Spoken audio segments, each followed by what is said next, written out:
나토 국가에 대한 반감 내지는 공포심을 가지고 있는 러시아 국민들의 위기 의식을 자극해서 자기의 지지도를 더 높이고 정권의 안정성을 높이려는 것일 수 있고요.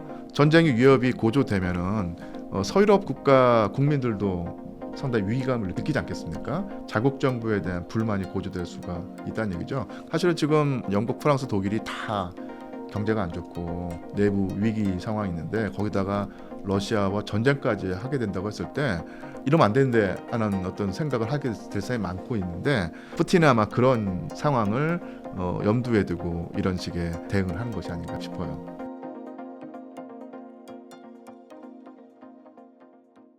안녕하세요. 오늘 인터뷰 진행을 맡은 김혜연입니다. 러시아 우크라이나 전쟁이 3년 9개월째 접어들고 있습니다.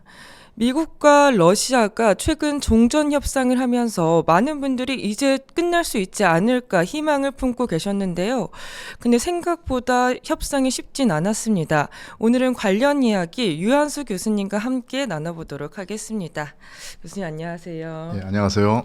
네, 간단하게 소개 좀 해주세요. 예, 저는 상명대학교 역사 콘텐츠학과에서 교수로 재직하고 있는 류한수입니다.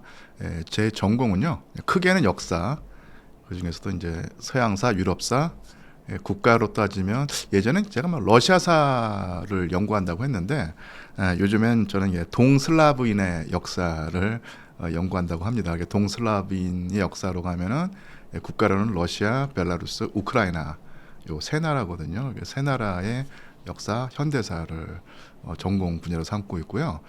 지금 임기가 끝나가고 있긴 한데 올해 초에 한국 슬라브 유라시아 학회장을 맡아서 1년 동안 뛰어왔고 이제 내년이면 다른 분한테 제 임기를 넘기게 됩니다. 네, 교수님 최근 러시아 우크라이나 전쟁 어떤 상황인가요? 글쎄요. 저도 이제 4년째 접어든다고만 표현해 왔는데 지금 진행자께서 3년 9개월이라고 해가지고 그렇게 됐구나 이렇게 느꼈는데 어쨌든 간에 현재 전황만 놓고 보면요 이렇게 표현할 수 있을 것 같아요. 올해에 3년째 되는 올해 초에 그러니까 러시아는 이제 숨찬 상황이었고 우크라이나는 이게 숨 넘어가는 상황이었다. 이렇게 표현을 할 수 있을 텐데 지속적으로 러시아군이 그 공세를 펼쳐가지고 전황 지도를 놓고 보면 교착 상태라고 하죠. 그래서 크게 전선이 뭐 이렇게 변하지 않는 것 같긴 한데 그 상황 동안 1년 동안 치열한 어떤 전투가 벌어지고 있었고 러시아가 이제 공세를 펼치고 우크라이나가 방어를 해왔었는데 워낙 러시아군이 지속적으로 소모전을 펼치면서 우크라이나 이 방어선을 압박해서 풍선을 불면은 점점 풍선의 그 얇아지면서 뻥 터지잖아요. 근데 그걸 파열점이라고 할 수 있는데 우크라이나군의 방어선을 이제 풍선으로 비유하자면 지금까지 그 근근히 버텨오다가 드디어 이제 파열점에 다다랐다. 그래서 상당히 중요한 요충지가 그러니까 러시아나 군의 공격에 계속 넘어가면서 우크라이나 군의 그 방어가 금방이라도 무너질 듯한 상황이 됐고요. 가장 그 최근에 중요한 점이라고 하면 이제 포크로우스크라고 하는 곳이 있었는데 거의 1년 넘게 지금 여기가 치열한 공방전이 벌어지는 어떤 요충지였는데요. 지금 러시아가 공식적으로 이 포크로스크를 포위하고 점령했다라고 발표를 했고 지금 그 서방 측에 외유를 나가 있는 젤렌스키 대통령이 그렇지 않다라고 이제 반박 성명을 냈는데 국제 여론은 젤렌스키 대통령의 그 발표를 믿지 않는 분위기입니다. 그래서 가장 그 격전지였고 요충지였던 포크로우스크가 러시아군의 수중으로 떨어졌고 이것이 사실은 우크라이나의 방어에 치명적인 어떤 실패로 지금 되고 있는 상황이라 할 수 있겠죠. 그럼 우크라이나 전선에서 우크라이나군, 러시아군 각각 가장 집중하고 있는 군사적 목표는 뭘까요? 푸틴 대통령이 결국 가장 그 최종 결정권을 가지고 있는데요. 아까도 말씀드린 포크로스크를 집중적으로 이제 공격했던 이유가 이 가장 그 중요한 지역이라고 하면 우크라이나에서 그 도네츠크 주였어요. 이 도네츠크 주를 그 전체 면적을 100으로 보자면 이 그 80 정도를 러시아군이 장악하고 있었는데 마지막 그 20에 해당하는 도네츠크주 서쪽 지역을 마저 그 점령하려고 러시아군이 무진애를 써왔거든요. 그래서 여러 가지 이유에서 푸틴 대통령이 이게 그러니까 우크라이나의 특히 이 도네츠크주를 완전히 그러니까 100% 점령하려고 엄청나게 노력을 해왔습니다. 왜냐하면 도네츠크주가 중요한 점이 하나가 뭐냐면 그러니까 우크라이나에는 러시아계 주민이 가장 밀집해 살고 있는 지역이고, 그러니까 우크라이나의 그 공업 시설이 아주 그 집중돼 있고 밀집되어 있는 곳이에요. 그래서 면적으로 보자면은 그야말로 여러 개의 주 중에 하나이지만 도네츠크주를 우크라이나가 뺏기는 순간 쉽게 말하면 우크라이나의 그 산업 중추라고 할까요?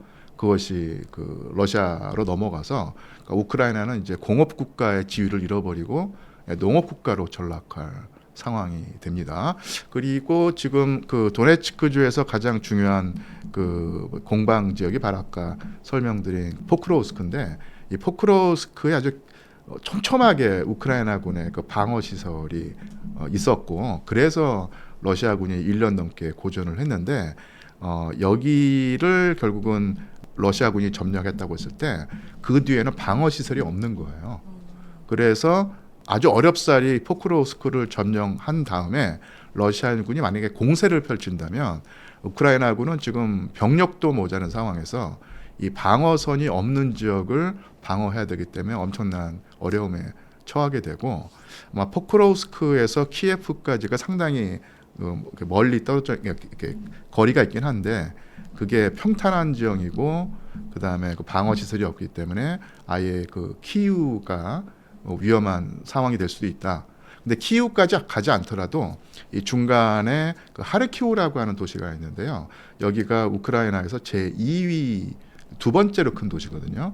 여기 키우는 어떻게 그 안전할지 몰라도 이 하르키우라고 하는 도시는 위험해질 수 있으면서 만약에 푸틴 대통령이 협상에 임하더라도 그 전에 확실하게 이 점령지를 대폭 확장해 놓고 협상에 임하겠다고 하면은 포크로스크를 점령한 뒤에 또 공세를 펼쳐서 하르키우까지 노리지 않을까, 이런 추정을 해볼 수 있습니다. 사실은 그 밑에 그 헤르손주에서도 전투가 벌어지고 있고 그쪽에서도 러시아군이 그 우크라이나를 압박하고 있는데 굳이 그 비중을 따지자고 하면 이 남쪽 지역보다는 이 북쪽에 있는 포크로우스크 거기 그 뭐랄까 공방전이 벌어지고 있는 그쪽 지역이 가장 뭐랄까요 그 관심의 대상이 되고 있죠. 근데 교수님이 올해 초에 러시아는 숨찬 상황이고 예. 우크라이나는 숨 넘어가는 상황이라고 그렇죠. 말씀 주셨잖아요. 그럼 지금 러시아는 숨을 조금은 돌린 상황이라고 봐도 될까요? 그렇죠. 이게 숨차긴 한데 여기서 멈추게 된다면은, 그러니까 예를 들어 러시아 입장입니다.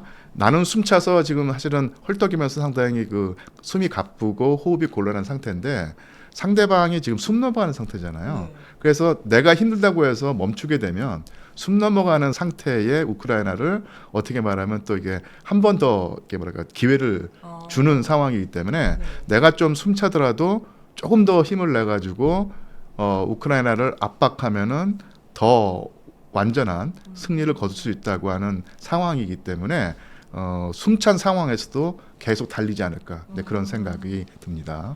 근데 또 미국 러시아 종전 협상에서 예. 그 협상안이 발표되진 않았는데 예. 거기서 러시아가 좀 예. 굉장히 영토 관련해서 뭔가 요구했다고 들었어요. 예. 그 요구한 게 정확하게 뭔가요? 아마 뭐 예상이기 때문에 틀릴 수도 있는데 아까도 말씀드린 것처럼 그 푸틴 대통령이 여러 가지 이유에서 도네츠크 주 전체를 점령하고 싶어 하는데 그 20% 정도를 지금 마저 차지하려고 하는데 그 여의치가 않았었거든요. 그래서 만약에 푸틴 대통령이 협상을 통해서 이 문제를 해결한다고 하면은 아직 점령하지 않은 나머지 20%를 우리 러시아에게 달라. 그리고 그러면은 이게 일종의 어떤 교환이 될 텐데 푸틴 대통령이 생각하기에 좀 덜 중요한 지역에서 그 러시아군이 차지하고 있는 지역을 우크라이나에게 넘겨준다. 그러니까 이런 식의 그 교환이 이루어진다. 그러니까 이런 것을 바란다고 생각을 하고 이제 이게 사실은 푸틴 대통령의 입장인지 아닌지 모르겠지만 미국의 트럼프 대통령 그렇게 생각을 하고 러시아에게 그러니까 특히 푸틴 대통령이 가장 중시하는 도네츠크주 마지막 20%를 러시아에게 넘겨주는 식으로 푸틴을 달래면은 푸틴이 미국의 협상 요구에 응할 것이다 이렇게 보고 있는 듯합니다. 미국 측의 입장, 정확히 말하면 트럼프 행정부의 입장은 그런 듯합니다. 예. 그럼 이번 협상이 예. 종전의 첫 걸음이라고 봐도 될지 아니면 그냥 정치적 메시지의 일부분이라고 봐야 될지 그러니까 어떻게 봐야 될까요? 미국이 워낙 강력하게 이 협상을 주도하려고 하고 있거든요. 왜 얼마만큼 미국이 특히 트럼프 대통령이 중시하냐면 우크라이나를 압박하는 모양새가 상당히 강해요. 그러니까 우크라이나를 그러니까 주저앉히려고 하는 것은 그만큼 러시아에게 어떤 우호적인 이렇게 상황을 만들어내 가지고 러시아를 유도하겠다 이런 입장이거든요. 근데 트럼프 후보 같은 경우는 일단은 노벨 평화상 욕심이 많은 것 같아요. 그래서 어쨌든 간에 이 4년 동안 지리하게 진행되면서 엄청난 인명 피해를 났던 이 전쟁을 자기가 멈췄다라고 하는 것이 노벨상을 받기에 분명한 업적이라고 생각을 할 거거든요. 제가 최근에 책을 읽었는데 그 책이 이제 쉽게 말하면 현대사, 세계사인데요. 아주 명시를 해놨더라고요. 21세기에 일어난 최대의 전쟁. 실제로는 2001년이 21세기 시작이었는데 그때 쉽게 말하면 자잘한 분쟁이나 전쟁은 많이 있었는데 사실 국가 간의 이런 전면 충돌은 사실 우크라이나 러시아 전쟁이 처음이거든요. 그래서 정말 수백만 명이라고 추정되는 사람이 목숨을 잃거나 다쳤는데 이걸 내가 끝냈다라고 하는 순간 트럼프 대통령 생각에는 이거는 뭐 따는 당상이다. 노벨 평화상은. 그리고 이 노벨 평화상을 딴 다음에 미국 정치를 주도하겠다. 그리고 다음에 임기를 뭐 다시 한번 하든지 아니면 자기가 원하는 사람으로 미국 정치를 그러니까 내세워 가지고 미국 정치를 계속 끌고 나가겠다 이런 이제 포부를 가지고 있으니까 그만큼 중요한데 문제는 우크라이나 측은 울며 겨자 먹기로 하도 미국이 압박하니까 따라갈 수밖에 없는 상황인데 과연 푸틴 대통령이 트럼프 대통령의 어떤 유혹에 넘어갈까?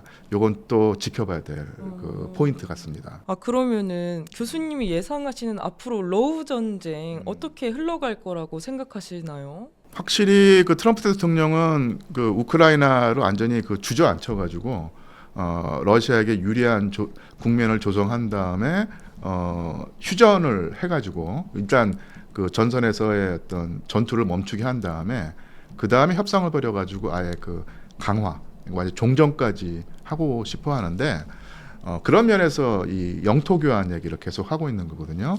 그런데 휴전은 아마 이루어질 가능성이 있어요.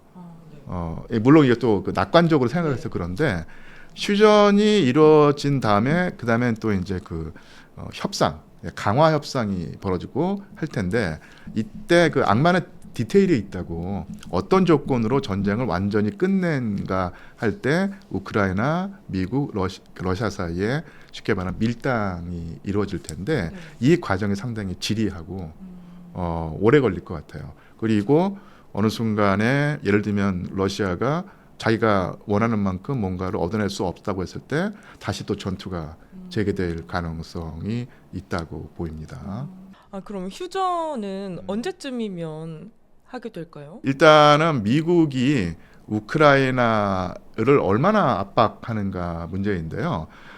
지금 우크라이나는 자기 국가 예산으로 전쟁을 수행하는 것이 아니라 서방의 물자 지원과 그 자금 지원을 받아서 전쟁을 수행하고 있거든요. 어마어마한 전쟁 물자가 들어가는데 이것이 그 우크라이나의 산업이 지금 거의 올스톱돼 있고 국가 재정이 파탄이 났기 때문에 자체 역량으로 수행하지 못하고 미국과 그 서유럽 국가들에게 받은 돈으로 군인들 수당 주고 공무원 월급 주고 노인들 그 연금 주면서 국가를 근근히 그 이끌어오고 있거든요. 뭐 포탄이라든지 무기는 말할 것도 없고요. 근데 그 가장 많은 지원을 해준 나라가 지금 미국이었는데 그 사이에 그 바이든 행정부까지는 그랬었는데 트럼프 행정부가 출범하면서 이걸 대폭 줄였거든요. 그래서 예전에는 폭포수처럼 미국의 돈이 우크라이나로 들어갔는데 지금은 어떻게 말하면 아주 졸졸졸 흐르는 시냇물 수준으로 들어가거든요. 근데 트럼프 대통령이 다시 한번 마음 먹고 아예 그냥 딱 그 수도 그 잠가버리면은 우크라이나 버틸 수가 없습니다. 전쟁을 수행하고 싶어도 전쟁을 수행할 수 있는 어떤 뭐랄까 상황이 안 되게 되는 것이고 그 공백을 사실은 서유럽 국가들 그러니까 영국, 프랑스, 독일이 메워주려고 한다는데 그래도 아마 미국이 전면적으로 전격적으로 그 지원을 끊는 순간 우크라이나는 전선에서 버틸 힘이 없을 거예요. 그런 식으로 아마 그 휴전을 미국이 그 우크라이나에게 압박하지 않을까 그런 생각이 듭니다. 그럼 러우 전쟁이 종결된다면 각국 간의 관계는 어떤 방향으로 재편되게 될까요? 글쎄요, 미국이 그 전까지 해오던 역할을 영국, 프랑스, 독일이 하려고 하고 있거든요. 일단 트럼프 대통령이 그 2기 정부를 출범하면서 나타난 가장 큰 변화는 이 미국의 동맹 정책의 변화입니다.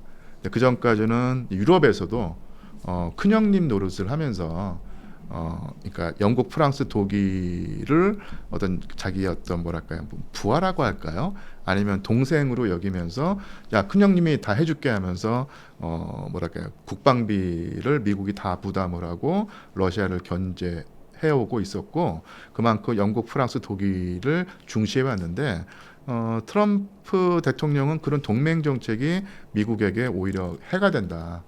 미국에 도움이 안 된다라고 하면서 동맹을 아주 쉽게 말하면 가벼이 여긴다고 하죠. 그리고 오히려 미국의 적을 뭐 이렇게 압박하기보다는 지금 동북아시아도 그런데 동북아시아에서 그 전통적으로 미국의 동맹국이 일본하고 그 대한민국인데 일본과 대한민국에게서 정계적인 이득을 지금 뽑아가려고 하고 있잖아요. 그러니까 그런 식으로 영국, 프랑스, 독일을 돕기보다는 너희들 일은 너희들이 알아서 해라. 그러니까 이런 식으로 하면서 미국이 유럽을 러시아의 어떤 예를 들면 공격으로부터 지켜주는데 들어가는 비용을 이제는 부담하지 않겠다.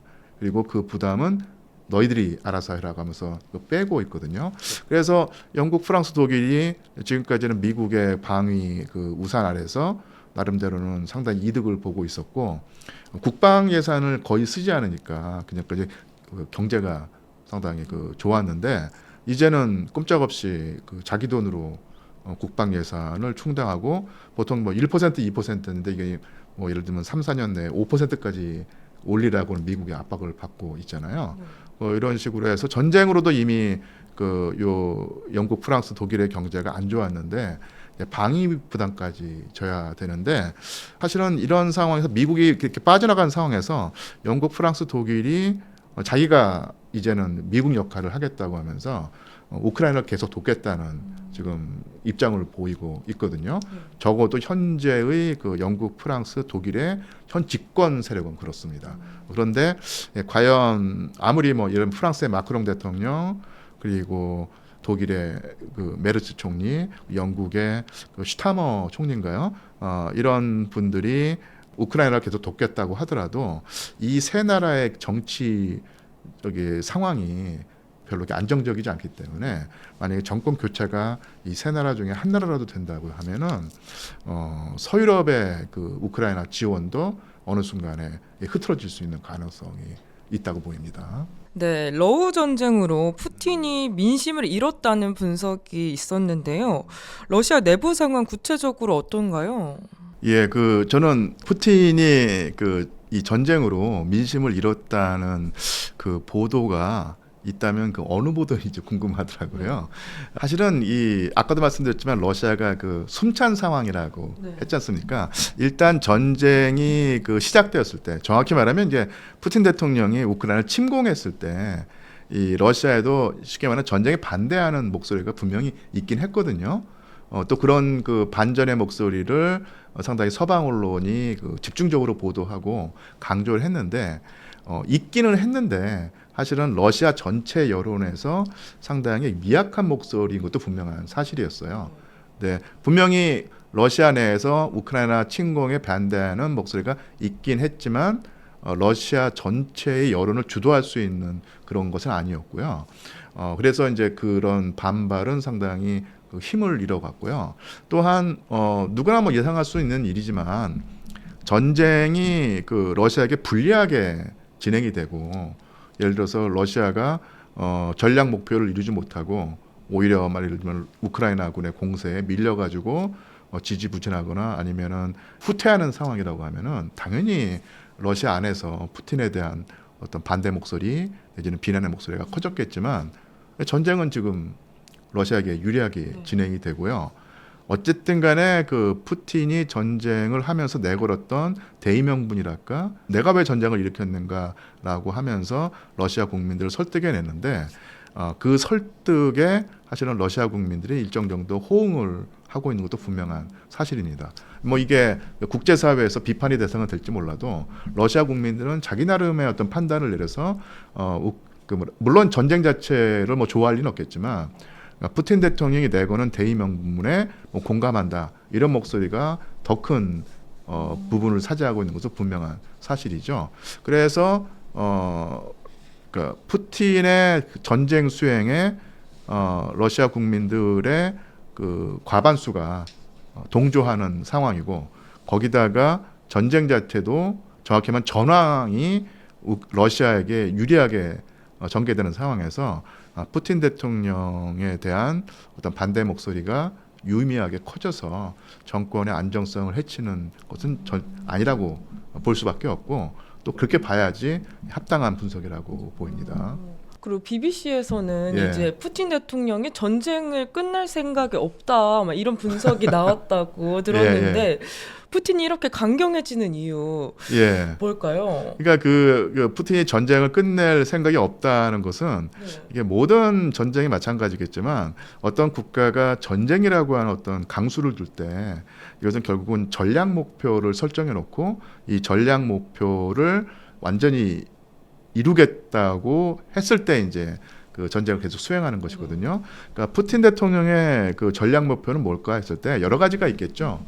그 중에 하나는 예를 들어서 2014년부터 2022년 이게 러시아 우크라이나 전쟁이 벌어지기 전까지 사실은 이 도네츠크, 루안스크 쪽의 돈바스에서 내전이 벌어져서 우크라이나 정부군하고 요 돈바스에 있는 그 러시아계 그 무장 세력, 즉 분리독립주의자 세력의 그 내전이 벌어지고 있었고 이 와중에서 러시아계 우크라이나 주민들이 죽거나 다치거나 아니면 핍박받는 일이 있었는데 이들을 그 러시아가 지켜내겠다. 그리고 이제 그 지켜내는 가장 확실한 방법으로 아예 그 돈바스 지역, 즉 도네츠크주와 그 루안스크주를 러시아가 자국의 영토로 삼겠다. 이거거든요. 이것이 하나의 그 중요한 전략 목표였는데 이것을 웬만큼 이루어졌는데 사실 이 영토보다도요. 사실은 우리나라에서는 그 푸틴 대통령이 전쟁을 하는 이유를 우크라이나의 그 영토가 탐나서 영토를 차지하려고 한다고 하는데 러시아는요 넘쳐나는 게 땅입니다. 그쵸. 땅이 너무 많아가지고 굳이 옆에 나라 물론 이제 그 땅이 옥토이고 뭐 공장들이 많아서 뭐 도움이 된다고 볼 수 있겠지만 러시아는 그 땅이 너무 많아가지고 골치 아픈 일이 많은 거예요. 그러니까 쉽게 말해 무슨 말이냐면 땅이 그만큼 넓다는 것은 그만큼 많은 어떤 이질적인 요소가 우리 안에, 그러니까 러시아 안에 있는 것이고, 이질적인 요소가 많다고 하면 그만큼 분쟁이 굉장히 많은 거거든요. 그래서 러시아는 너무 땅이 넓어서 너무 많은 이질적인 요소가 많아가지고 내내 골치를 썩히고 있는 나라인데, 그 많은 어떤 그 이질적인 요소에 하나를 더 보태가지고 고생을 사소할 이유는 없다는 얘기죠. 그래서 이 영토 문제는 어떻게 보면 부차적인 문제고요. 가장 그 본질적인 문제는 역시 우크라이나가 나토에 가입을 해서 우크라이나가 전체가 서방 진영으로 넘어가는 사태를 막겠다는 얘기입니다. 그래서 옛날에 그 소련이었죠. 러시아의 이전 국가였던 소련에서 당시 고르바초프라고 하는 정치가가 이 냉전 시대에 동독과 서독으로 이렇게 독일이 분리돼 있었는데, 이 좀 엄밀히 말하면은 그 서독이 그 자본주의 진영이 그 공산주의 진영에 속하는 동독을 흡수 통합해도 문제 삼지 않겠다.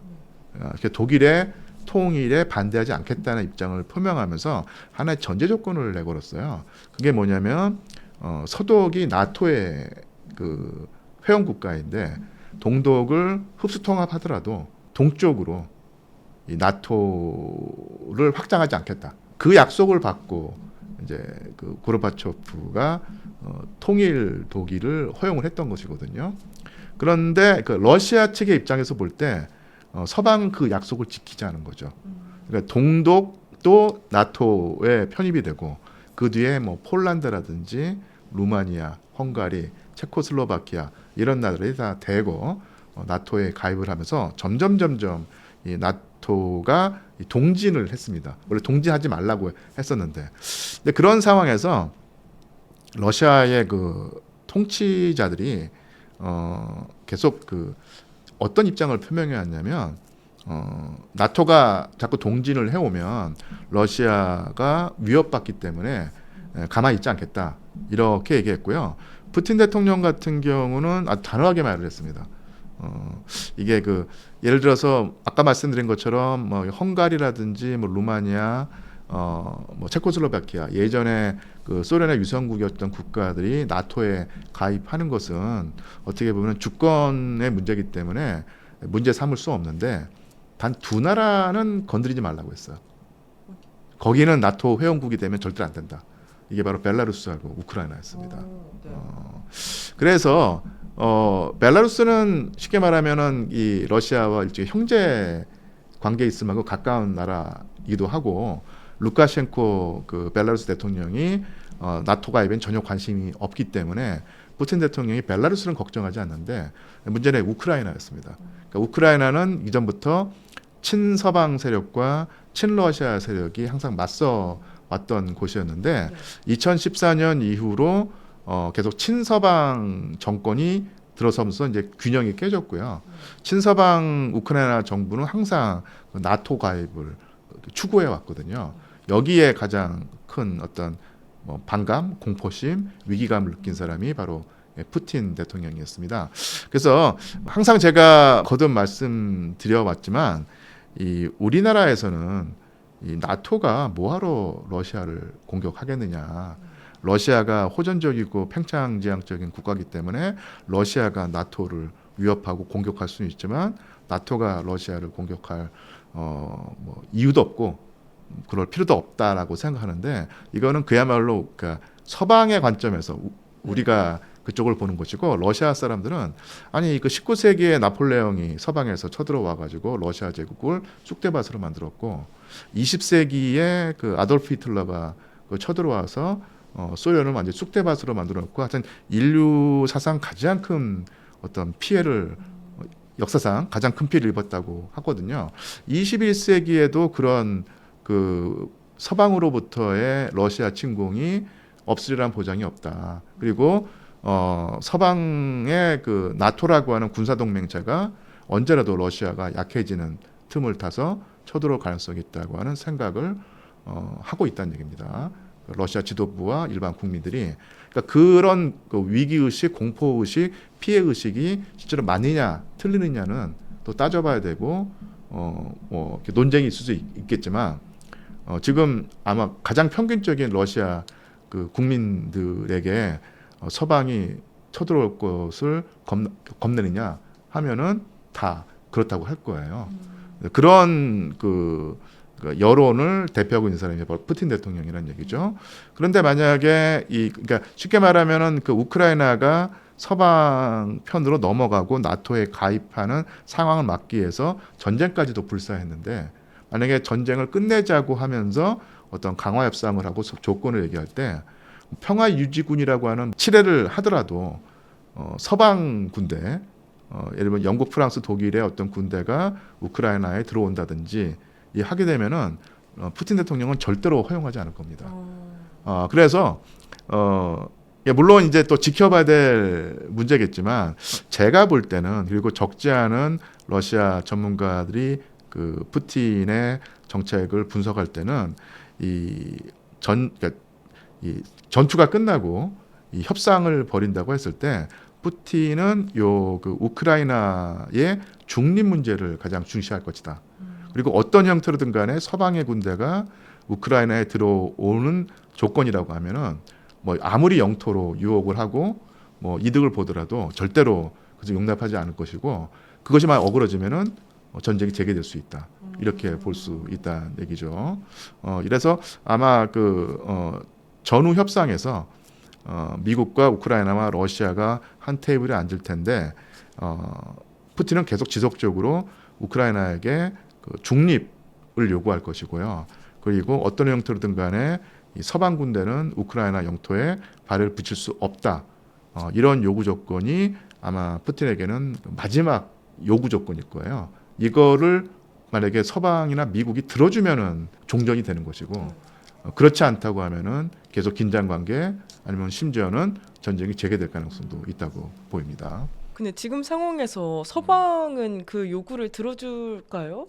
그러니까 트럼프 대통령 같은 경우는 네. 확실하게 입장이, 미국은 들어가지 않는다. 네. 우크라이나 영토 안에. 그러니까 군대는 들어보지 않고, 만약에 그 우크라이나의 어떤 그 안위를 위해서 지켜준다고 하면 영국, 프랑스, 독일이 너희들이 알아서 해라.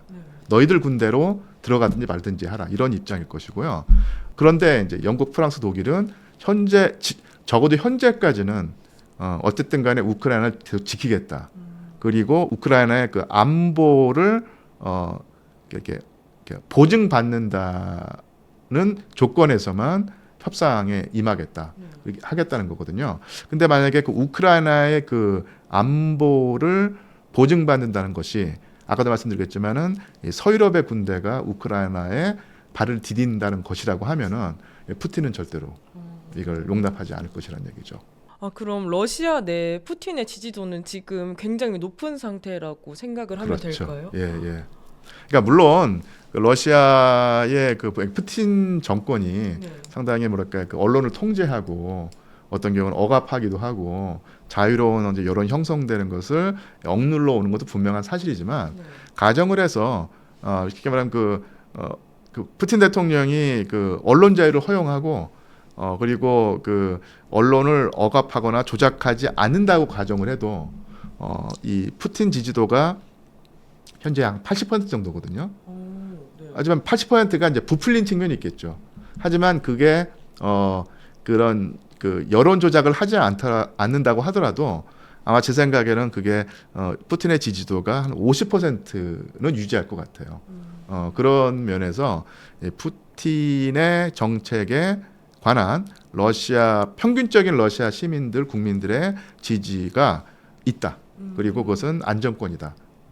근데 왜 그러면은 뭐 푸틴 같은 독재 성향의 정치가들을 러시아 국민들이 용인하는가를 설명하려면 또 많은 또 시간을 들여서 자세히 설명을 해야 되겠지만, 어쨌든 간에 그 러시아 국민들은 경험치기라고 하죠. 역사를 통해서 서방에게 항상 당해왔다는 경험이 있기 때문에 서방의 공격으로부터 러시아의 안위를 지키려고 하면은 푸틴을 중심으로 똘똘 뭉쳐야 한다고 하는 공감대가 있는 것 같아요. 그래서 이게 러시아 역사에서 보면은요, 좀 착하지 않고 나쁜 사람이라고 하더라도 강력한 통치자가 러시아를 이끌어주기를 바라는 성향이 있거든요. 그것은 워낙 그 외침을 많이 받아서 그렇습니다. 그래서 러시아 국민들이 바라는, 물론 착하고 강력한 통치자가 좋겠지만 만약에 그 선량함과 강력함을 놓고 하나를 택하라고 하면은 선량함보다는 이제 강력함을 택한다는 얘기죠. 그래서 이것이 러시아 사람들이 그 수백 년간의 역사를 통해서 얻은 경험치일 것이고 거기에 부합하는 통치자가 바로 푸틴 대통령입니다. 그래서 러시아에서요 그 지식인들이 있죠. 네. 지식인들 중에서 아주 찐으로 자유주의적인 그 지식인들이 있거든요. 그러니까 이분들은 러시아에서 그 자유로운 선거가 이루어지지 않고 언론도 억압을 받으니 푸틴 대통령에 대해 불만을 가지고 있는데 또한 적지 않은 러시아 그 지식인들이 푸틴 대통령이 마음에 들지 않긴 한데 푸틴이 없다고 하면은 러시아가 어떻게 될 것인가? 그 다음에 대안이었기 때문에 푸틴 대통령에 대한 지지를 거둬들이지 않고 있는 거예요. 그러니까 푸틴 대통령이 만약에 없다고 하면은 그만한 어떤 강력한 어떤 통치수를 가지고 러시아를 안정으로 이끌어가는 정치인과 통치자가 없기 때문에 러시아는 또 한 번 혼란에 빠질 수 있다. 그리고 푸틴 이전의 대통령이 바로 옐진 대통령이거든요.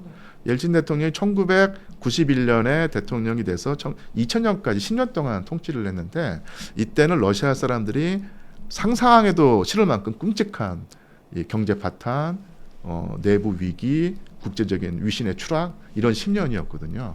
그래서 푸틴 대통령이 없는 러시아라고 하면은 러시아 사람들한테는 옐진 대통령의 통치 시기가 연상이 되는 겁니다. 그때로 돌아가는 것은 정말로 싫다는 것이 일반적인 공감대라고 할 수 있겠죠.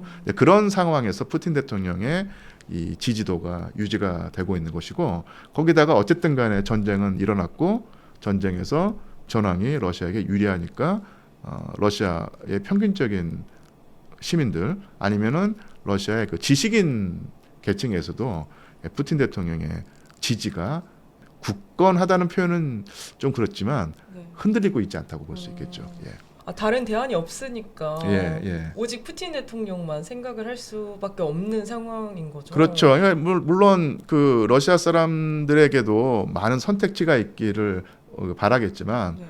현실은 현실이고 네. 어쨌든 간에 푸틴은 다른 대안을 지금까지 그 허용하지 않았고 지금 상태에 이뤘을 때 푸틴이 무너진다? 그것은 또 다른 러시아의 일대 혼란이다. 혼란이 되면 옐진 시대로 돌아가는 거 아니냐? 이것만큼은 안 된다. 그러니까 이런 식의 그 분위기가 러시아의 상황이라는 얘기입니다. 그럼 만약 푸틴 정권이 수명을 다하게 되면은 장기적으로 러시아에는 어떤 변화가 생길까요?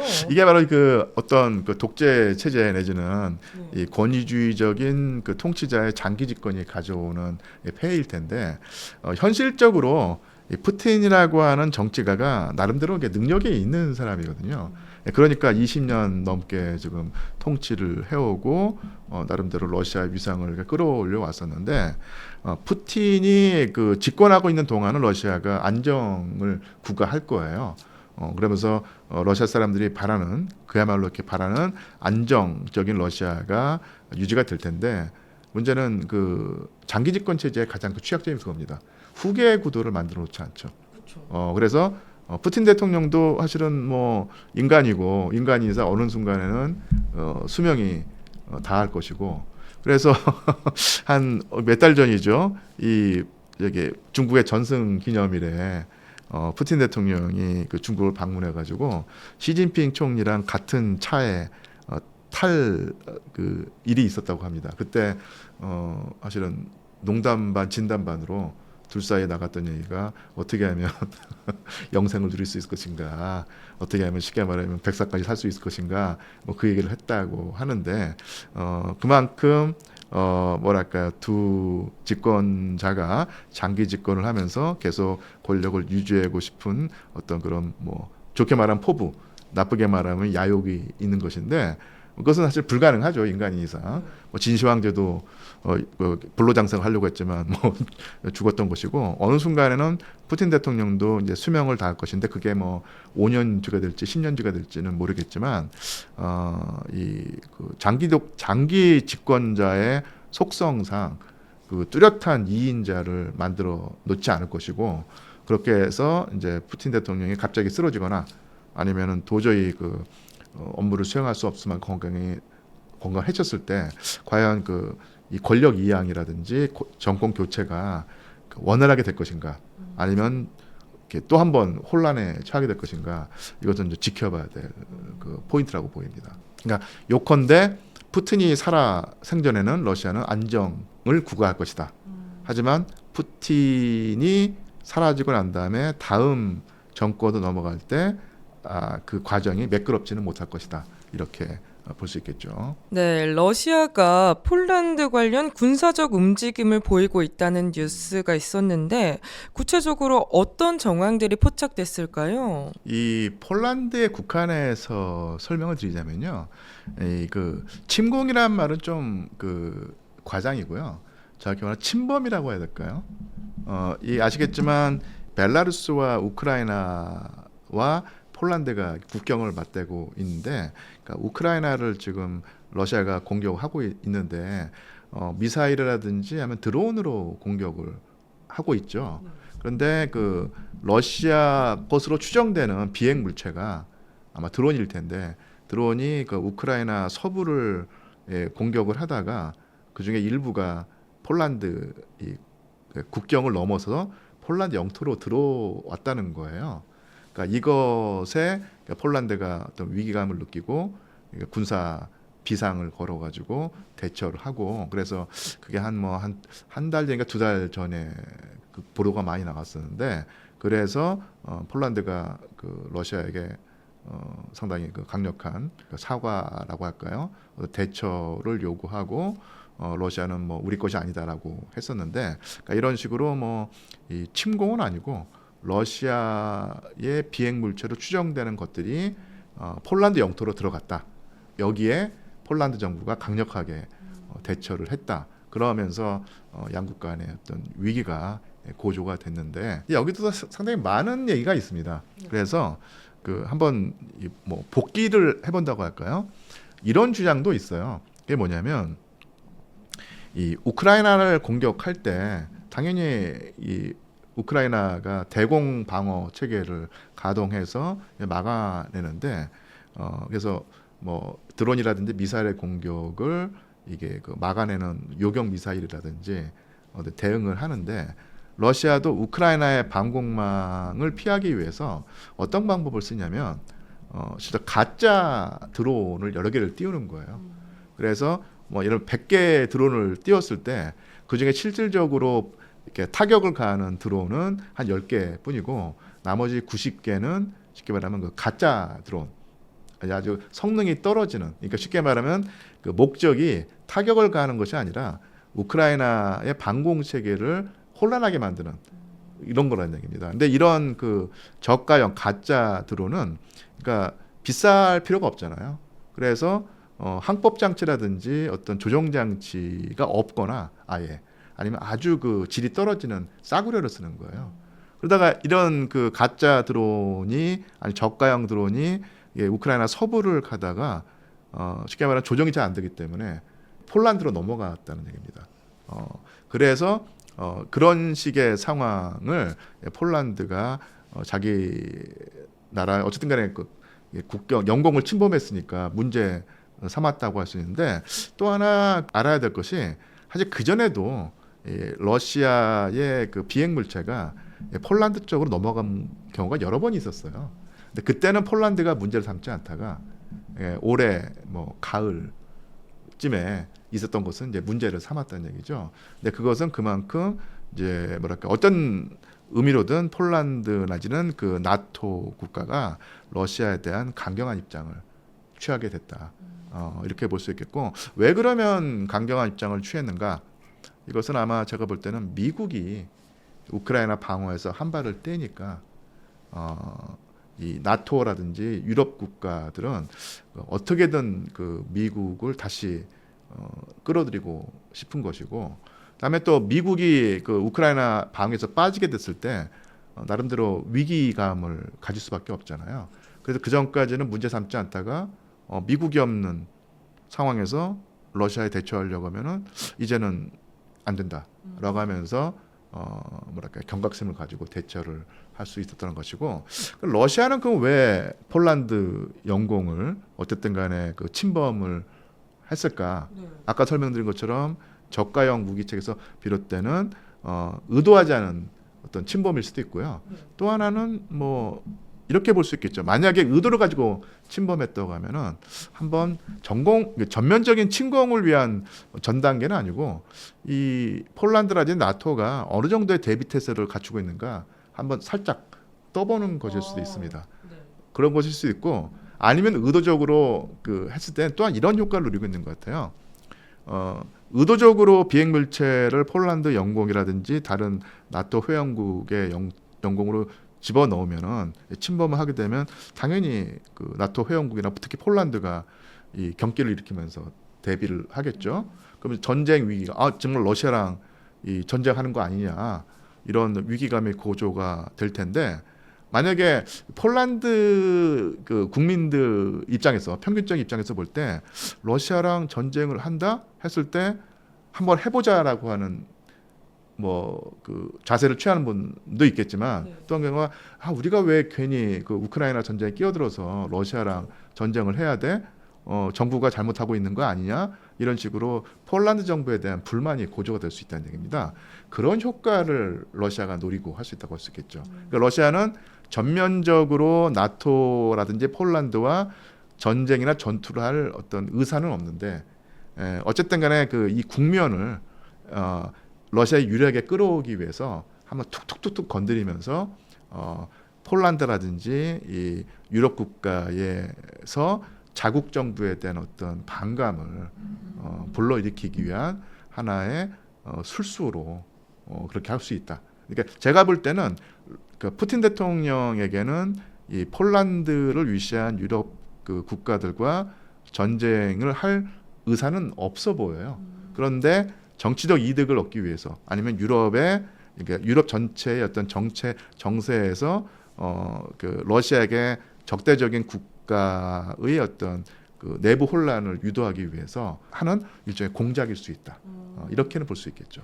또 푸틴이 막 최근에 나토와 막 전면전 피하지 않겠다 막 이런 그렇죠. 식으로 예, 막 예. 언급을 했잖아요. 예. 그것도 회원국에 혼란을 주기 위한 일종의 하나의 발언이라고 일단- 생각해도 될까요? 일단 나토 국가에 대한 반감 내지는 공포심을 가지고 있는 러시아 국민들의 위기 의식을 자극해서 자기의 어떤 지지도를 더 높이고 정권의 안정성을 높이려는 것일 수 있고요. 또 하나는 이제 유럽 국가들을 상대로 해서 어쨌든 간에 전쟁의 위협이 고조되면은 서유럽 국가 국민들도 상당히 위기감을 느끼지 않겠습니까? 그래서 왜 우리가 러시아랑 싸워야 돼라고 하면서 자국 정부에 대한 불만이 고조될 수가 있다는 얘기죠. 그러니까 이런 식의 상황을 푸틴이 노리고 하는 것이 아닐까 싶어요.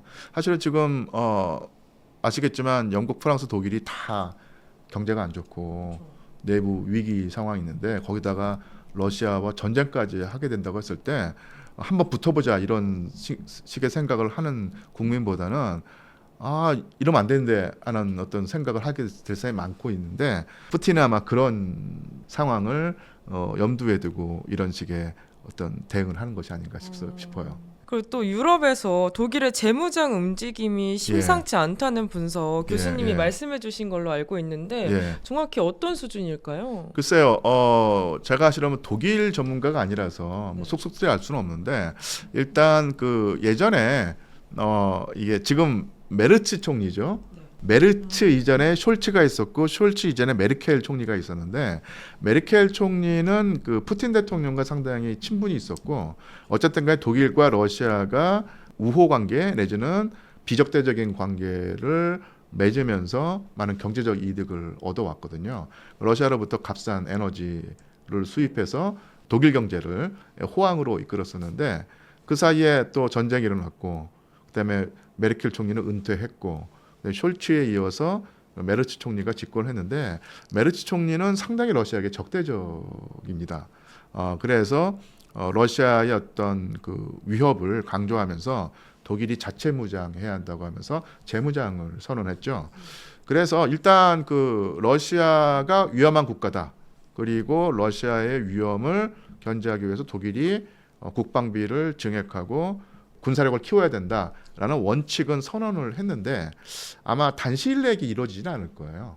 그래서 만약에 메르츠 총리가 계속 그 방향으로 나간다 하더라도 그 실질적인 독일 그 위정자들이 보기에 만족할 만한 수준의 군비까지 도달하려고 하면은 짧게는 5년, 길게는 10년이 걸릴 것이고요. 근데 문제는 뭐냐면 그런 식으로 과연 군비 확장이라든지 재무장이 될 것인가 또 따져봐야 될 문제고, 설사 이루어진다고 하더라도 시간이 오래 걸릴 것은 분명한 사실인데, 일단 독일이 재무장 쪽으로 나간다는 사실 자체가 유럽과 유라시아 대륙 전체에 어마어마한 의미를 지닌다는 얘기입니다. 어쨌든 간에 만약에 그 메르츠 총리가 설정한 대로 독일이 군비 증강, 재무장 쪽으로 나간다고 했을 때, 이 독일은 항상 그 20세기에 이 유럽 대륙의 정세를 뒤흔드는 그런 국가였고, 그래서 제1차 세계대전, 제2차 세계대전으로 그 이어지면서 어마어마한 이 뭐랄까 비바람을 불러일으킨 국가거든요. 그래서 독일이 어쨌든 간에 재무장을 했을 때 이것이 그 가져다주는 효과란 것이 독일이란 국가 하나의 어떤 문제로 끝나는 것이 아니라 유럽 전체의 문제가 될 수 있다. 이렇게 본다는 의미에서 제가 그 위험성이라고 보다도 그 파장을 강조했던 것입니다. 그래서 뭐 물론 독일 지도부 입장은 러시아가 저렇게 전쟁을 일으키니까 우리가 그렇게 대응한다라고 하지만 독일이 또 재무장을 하게 된다면 가장 뭐랄까 위기감을 느낄 나라가 또 러시아일 것이고, 이렇게 그 뭐랄까 단계적으로 위기가 고조된다, 에스컬레이팅 되면서 전쟁으로 갈 수 있는 어떤 그런 그 뭐랄까 위기가 증폭되는 것은 분명한 사실이죠. 물론 독일이 재무장한다고 해서 반드시 뭐 세계 대전 아니면 대전쟁이 일어난다고 하는 것은 아니지만, 그쪽으로 가는 경고등이 더 세게 켜지고 경고음이 울리는 것은 분명한 사실입니다. 네, 그리고 우크라이나 전쟁으로 이제 유럽 군사력의 한계가 이제 드러났다는 분석이 있었는데, 예. 실제로 미국 없는 유럽 단독의 억지력 어느 정도라고 보실까요? 현재 그러니까 미국이 없는 나토는 네. 사실은 시쳇말로 안고 없는 찐빵 뭐 그다음에 뭐 이렇게 볼 수 있을 텐데요. 그만큼 그 트럼프 대통령 이전의 미국은 그러니까 서유럽을 중시하면서 유럽에 엄청난 재원을 투입해서 아예 그냥 서유럽의 그 안보 자체도 미국이 지켜준다라고 하는 개념이었는데요. 트럼프는 그런 것이 아니고요.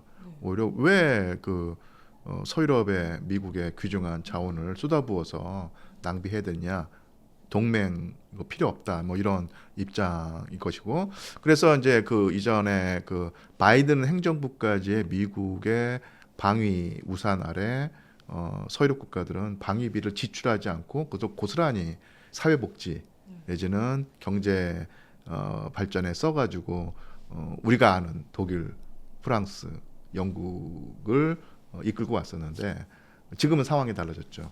그래서 자체 그 비용으로 세금을 쏟아부어서 군사력을 키워야 되는데, 가뜩이나 그 러시아의 값싼 에너지 수입을 못하게 된 상황에서 이 새 나라 경제가 거의 지금 기우뚱하면서 엄청나게 지금 안 좋은 모습을 보이고 있는데, 여기다가 국방비 증액까지 했을 때 과연 현재의 집권 세력이 버틸 수 있을 것인가, 상당히 회의적인 시각이 있는 것도 분명한 사실입니다. 그래서 마크롱 대통령도 지금 뭐 지지율이 엄청나게 떨어져가지고 르팽으로 그 대변되는 이 뭐 극우라고 표현해야 될까요? 아니면 급진 우파라고 표현해야 될까? 어쨌든 간에 반대 진영에게 정권을 내줄 수도 있는 상황이고요. 그 전까지 영국 같은 경우는 보수당이 오랫동안 집권을 해오다가 최근 몇 년 동안 그 노동당이 정권을 되찾았는데, 영국도 엄청난 그 정계 개편이 이루어졌죠.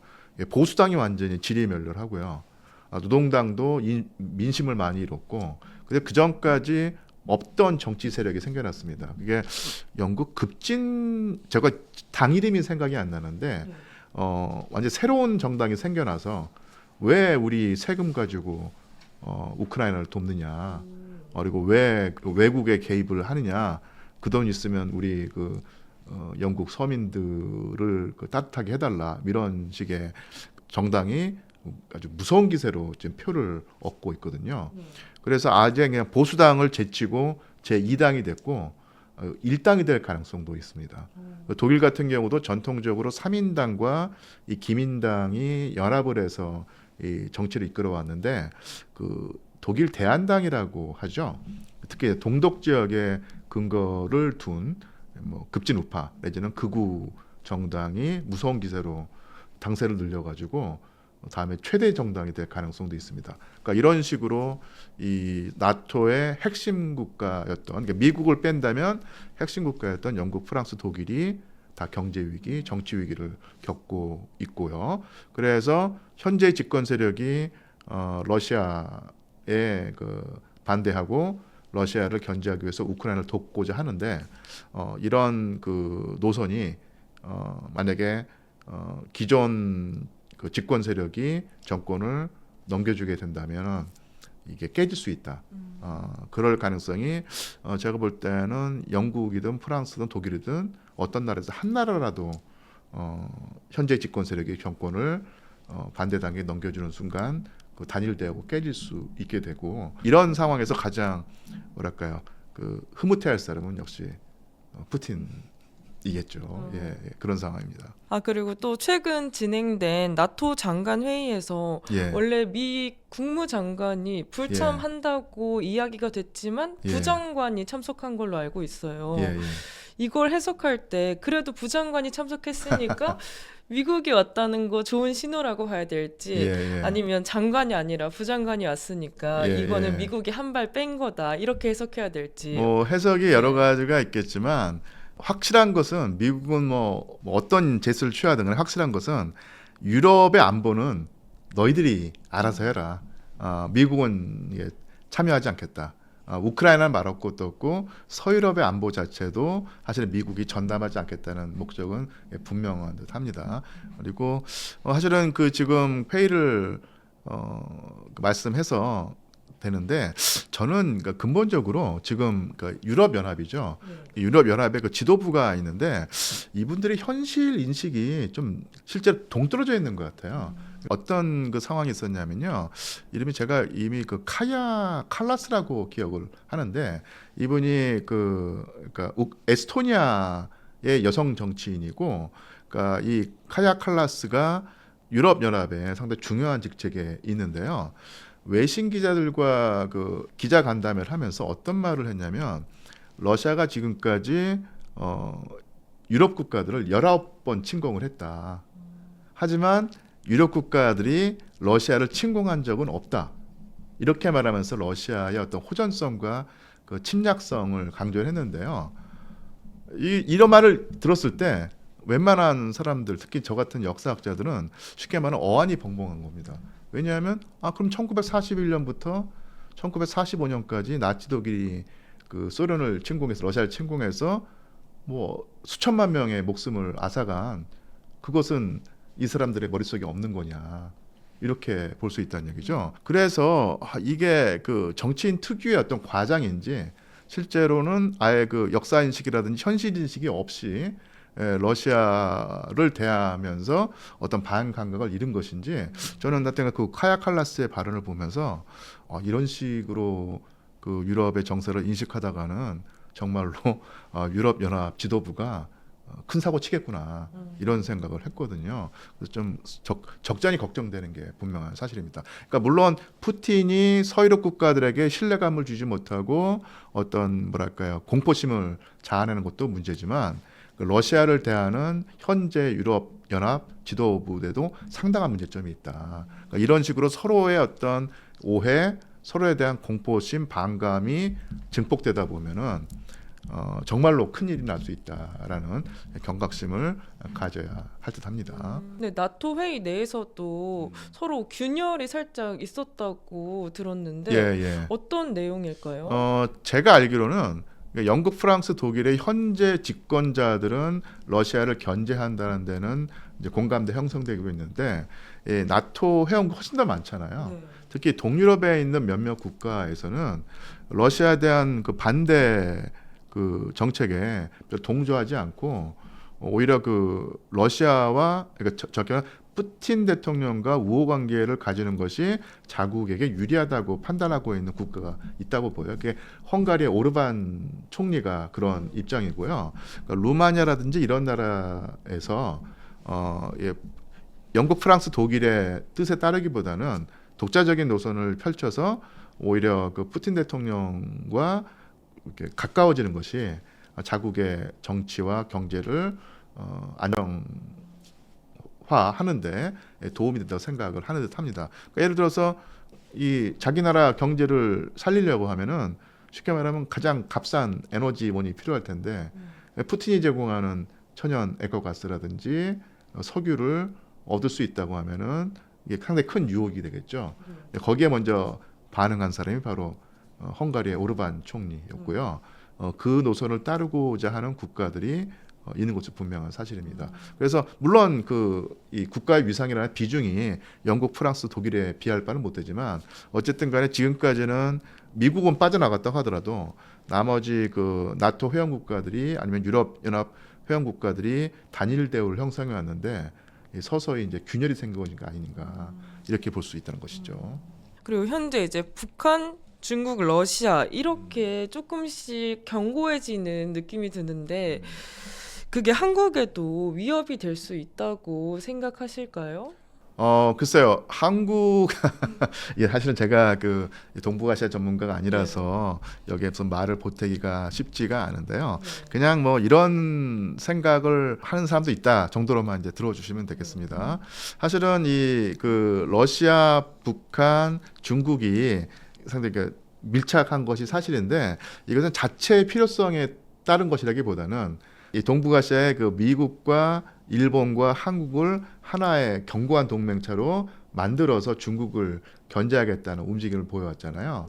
여기에 대한 어떤 반작용으로 냉전 시대에 또 한 번 있었던 그 북한, 중국, 러시아의 밀착이 또 한 번 재현이 된 것인데 이것은 아까도 말씀드린 것처럼 자체 요구에 따른 결합이라기보다는 미국의 동북아시아 정책에 대한 반작용으로 이루어졌다는 것이고 그런 면에서 일단 대한민국은 어쨌거나 미국과의 동맹국이었고 미국의 동맹을 그 중시하면서 지금까지 왔었는데 그런 상황에서 이 중국, 북한, 러시아의 밀착이 좋지는 않겠죠. 위협이 될 수 있는데 그럼 이 위협을 대처하는 방법은 무엇이냐? 그것은 이 억지로 이 북한, 중국, 러시아의 해체라든지 아니면 관계 이완 내지는 결렬을 노리고 비집고 들어가기보다는 아까도 말씀드린 것처럼 요 세 나라의 그 뭐랄까 유착이란 것이 자체 요구에 의한 것이 아니라 미국의 동북아 전략에 대한 반응이기 때문에 그런 것을 염두에 두면 아마 활로가 보일 듯해요. 그래서 저는 이제 사실은 러시아 전공을 했기 때문에 물론 제가 역사 전공이기 때문에 아주 현실적인 정치에 관해서는 조금 또 어려운 부분이 있지만 이게 그 러시아를 적으로 돌리기보다는 러시아와 오히려 더 관계를 개선해서 그 안에서 어떤 일정한 그 지분을 차지한 다음에 그것을 바탕으로 해서 이 대한민국의 국익을 추구해야지 북한과 러시아가 지금 밀착하고 있으니까 절대로 러시아는 우리의 편이 될 수 없다고 하면서 등을 돌리는 순간 오히려 이 대한민국의 국익에 저해되는 그런 그 상황이 더 강화될 수 있다는 얘기입니다. 역설적으로 북한과 러시아가 밀착하고 있기 때문에 그래서 오히려 더 대한민국은 러시아와의 관계를 더 우호적으로 만들어서 대한민국이 거기 동북아시아에서 배제되고 러시아가 한국에게 줄 수 있는 어떤 뭐랄까요 긍정적인 요소들을 우리 손으로 쳐내는 이런 상황 막아야 한다는 얘기죠.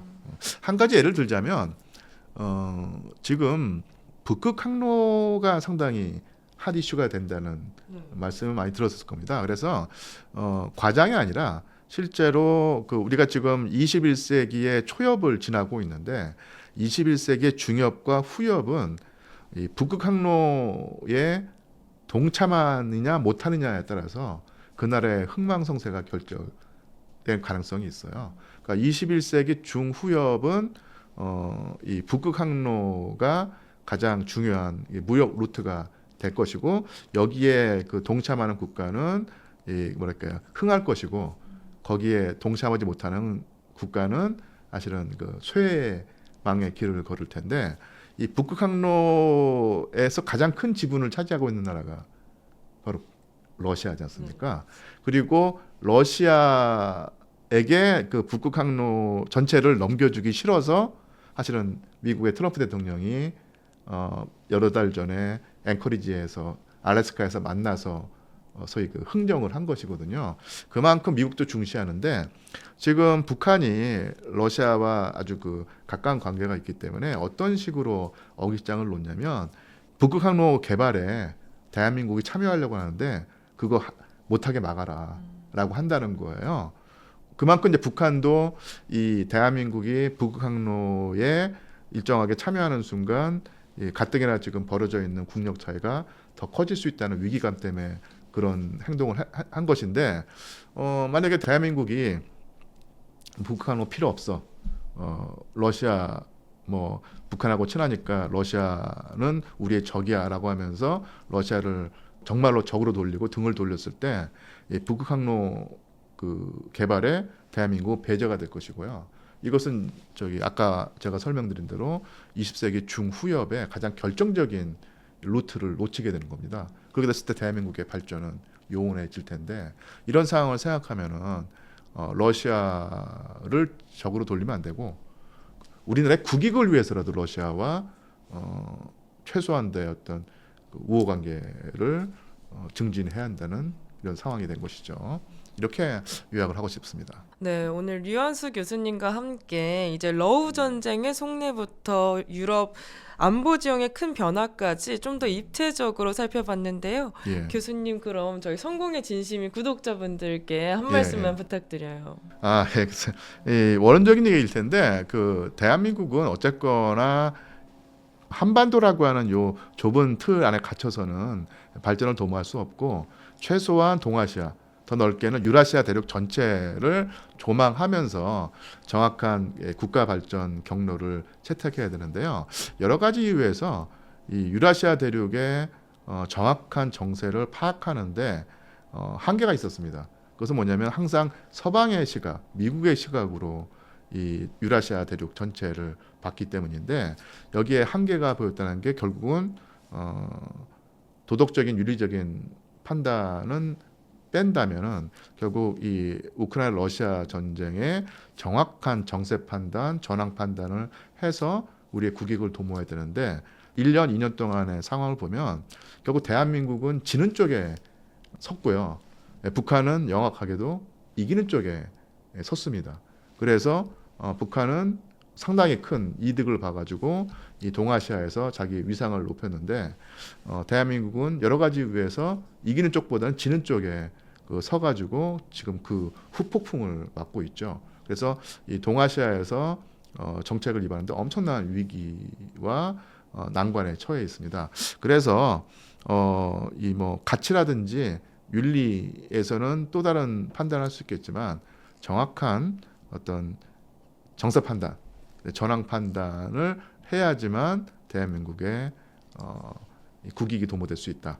결국 러시아 우크라이나 전쟁을 있는 그대로 봐야 되는데 항상 우리가 편견, 선입견에 따라서 삐뚤어진 거울로 그것을 파악하면서 지금 우리가 그 손해를 보고 있다. 결국은 객관적인 시각으로 유라시아를 볼 수 있는 역량과 어떤 그런 능력을 키워야 된다. 이렇게 요약할 수 있겠습니다. 네, 교수님 감사합니다. 오늘 저희가 준비한 인터뷰는 여기까지고요. 오늘 인터뷰가 여러분의 투자 전략에 도움이 되셨다면 좋아요와 구독, 알림 설정 잊지 마시고 저희는 다음 인터뷰로 찾아뵙겠습니다. 감사합니다. 네, 고맙습니다.